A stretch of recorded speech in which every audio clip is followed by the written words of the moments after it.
करीब रात के 10 बजे समीर अपने ऑफिस से घर के लिए निकलता है। वो अपनी बाइक को तेज रफ्तार में चलाता हुआ एक सुनसान रास्ते के सामने जा रुकता है। वो रास्ता कुछ ऊबड़ खाबड़ था और उसके दोनों तरफ एक घना जंगल।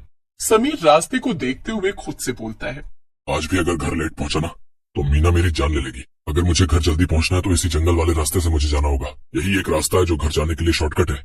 ऐसे खुद से बोलकर समीर उसी जंगल वाले रास्ते पर अपनी बाइक ले चलता है। कुछ दूर जाते ही समीर खुद से बोलता है, इस रास्ते पर कितनी शांति है और न जाने लोग इस रास्ते के बारे में क्या क्या भूतिया कहानियां बनाते रहते हैं। पागल है सारे के सारे जो बोलते हैं कि ये रास्ता भूतों का रास्ता है। मुझे तो अभी तक कोई भूत नहीं दिखा। समीर खुद से ऐसे बोल ही रहा था कि तभी उसे जंगल की ओर एक सुंदर सी लड़की खड़ी दिखाई देती है, जिसे देखते ही समीर अपनी बाइक रोक देता है और जंगल की तरफ देखने लगता है तो उसे वहाँ कोई दिखाई नहीं देता। अरे ये क्या, मैंने तो अभी जंगल की ओर एक सुंदर सी लड़की को खड़े देखा था, पर अब वो वहाँ नहीं है। लगता है मेरा वहम होगा। ऐसे बोलकर समीर अपनी बाइक स्टार्ट करता है कि तभी उसे अपने पीछे सीट पर किसी के होने का एहसास होता है।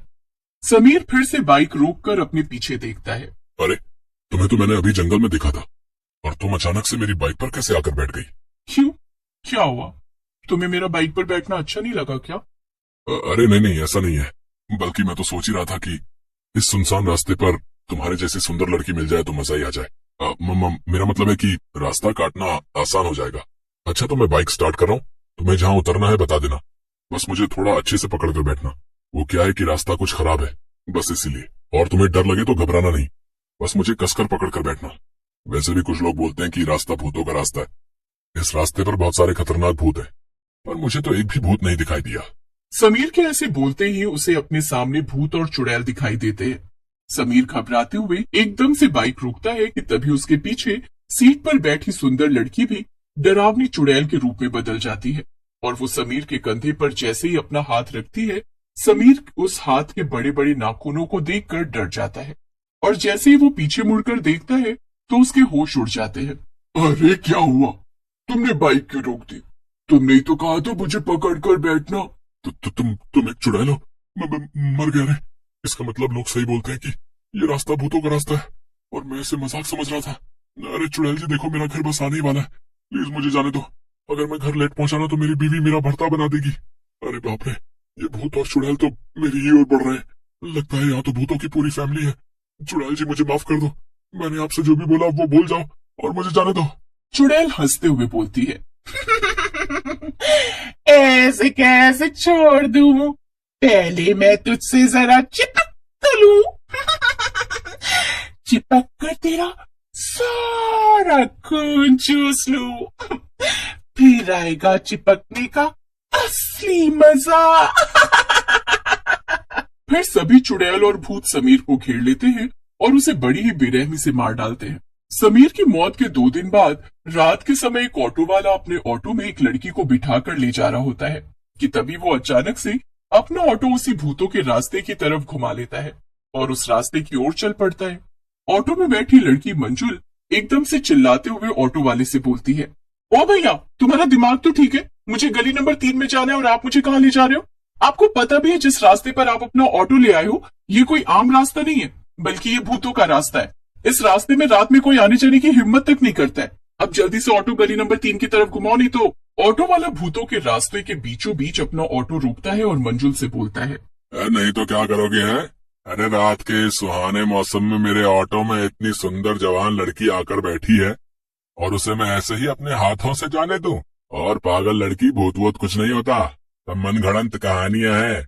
मैं जानता हूँ मेरी रानी, तो ये सब मुझसे बचने के लिए कह रही है, पर मैं तेरी बातों में नहीं आऊंगा। ऐसा बोलकर ऑटो वाला मंजुल को छेड़ने लगता है।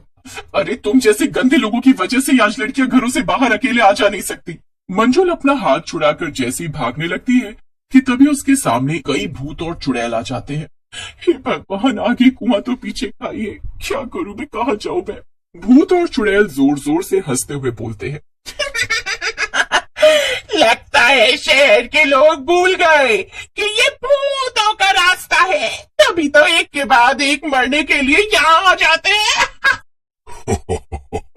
पहले इस ऑटो वाले को पकड़ते हैं, जैसे इसने इस लड़की को पकड़ा था, तभी आएगा असली मजा।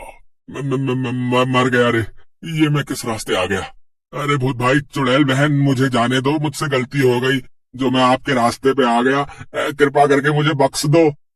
भूत गुस्से में ऑटो वाले का गला पकड़ लेता है। ऑटो वाला जोर जोर से चिल्लाता है, पर भूत उसका गला नहीं छोड़ता। मार डालो इस कमीने को, मार डालो। मासूम लड़कियों को सुनसान रास्ते पर ले जाकर उनके साथ बदतमीजी करता है, उन्हें छेड़ता है। ऐसे लोगों को तो मार देना ही अच्छा है। तुम सही बोल रही हो लड़की, इन जैसे लोगों की वजह से ही लोग लड़कियों को अकेले बाहर भेजने, उन्हें बाहर काम पर जाने से रोकते हैं। इन्हें जीने का कोई हक नहीं है।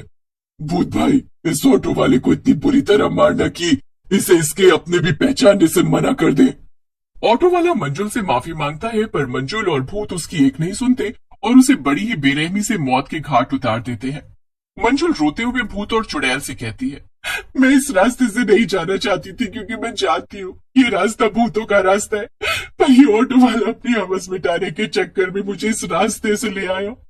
हे भगवान, अब मैं क्या करूँ? घर पर मेरी माँ मेरा इंतजार कर रही होगी। तुम्हें हमसे डरने की जरूरत नहीं है। हम शैतान जरूर हैं, पर हम शैतानों में अभी भी इंसानियत बाकी है। आज इंसान अपनी हवस मिटाने के चक्कर में शैतान बनता जा रहा है। खैर, तुम्हें हम कुछ नहीं कहेंगे, तुम यहाँ से जा सकती हो। और हाँ, ध्यान से जाना, कहीं फिर कोई गलत आदमी के ऑटो में मत बैठ जाना। मंजुल भूत की बात से बहुत हैरान होती है और वो वहाँ से चली जाती है।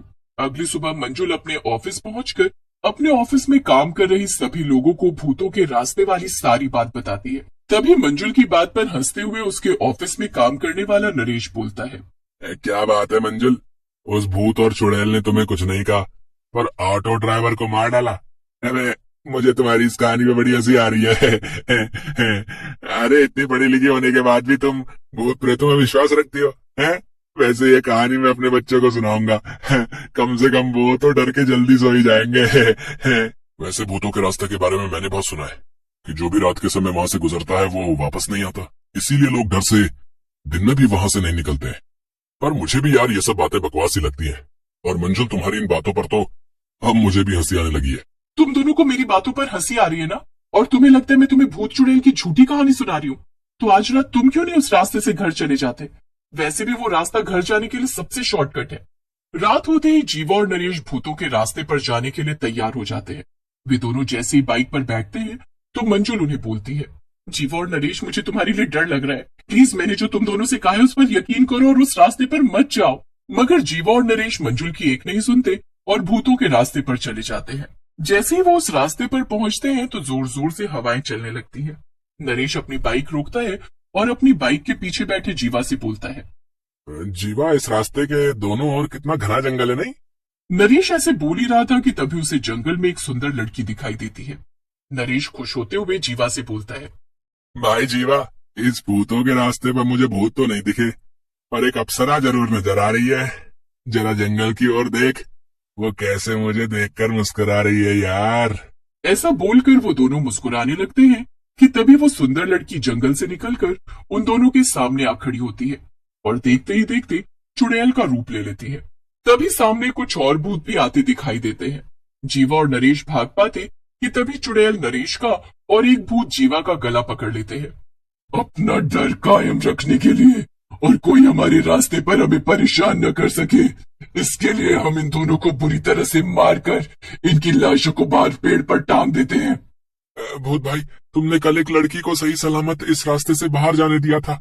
प्लीज हमें भी जाने दो, मेरे छोटे छोटे बच्चे हैं, मैं आपके पैर पड़ता हूँ, मेरे बच्चों की खातिर मुझे जाने दो।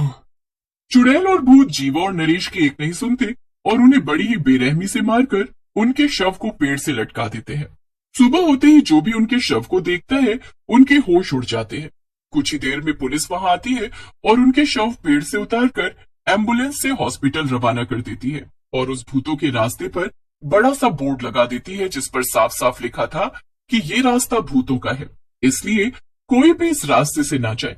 धन्यवाद। उस दिन के बाद से कोई भी उस रास्ते की तरफ नहीं भटका।